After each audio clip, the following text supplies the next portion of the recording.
चलतु अति कम समय कुकर रे तैयारी करबा टेस्टी कोबी तरकारी। प्रथम कड़ाई में किसी सोरिष तेल गरम कर 2-3 तेजपत्र पकेबा, गुजुराती बड़ अलैच आउ कंचा लंका पकेबा, दालचीनी खंडे तापर किसी कटा हो रखी पियाज को दबा ताको लाल होगा पर्यंत भल भाव में भाजा।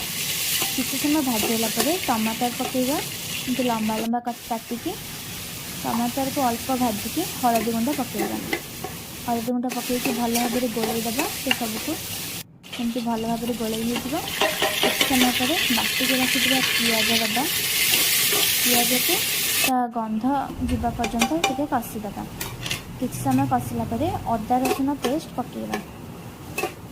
अदा रसुण को भल भाव में भाजवा।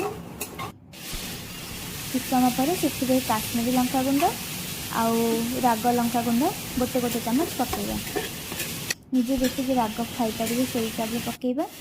किसी समय पर से धनिया गुंड गोटे चामच जीरा गुंड पकेदेबा। अल्प जीरा गुंड ताको भल भाव में लाल होगा पर्यंत कषिबा। मसला गुड़िक कषि है भाजिक रखि आलू पकईदबा।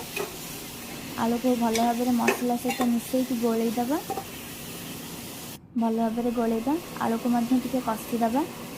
से स्वाद अनुसार लुण पकेबा। अल्प पानी दे फुटेबा। किसी समय फुटिला बड़ बड़ काटिक रखि कोबी को पकेबा। छोट काटिले कोबी गुड़ा फुटीज। मसला सहित कोबी आलू ए सब को मिसईदबा। भल भाव में गोलैबा।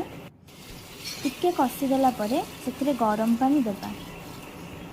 गरम पानी निजे जी झोल रखा चाहिए से हिसाब से देकी टिके समय भल भाव में गोलैदबा। टे फुटा को छाड़ा। फुटी आसिले कुकर रे गोटे सीटी देदेबा। तापर गोटे जगार काढ़ी धनिया पत्र पकईदेबा। हो गला कोबी तरकारी।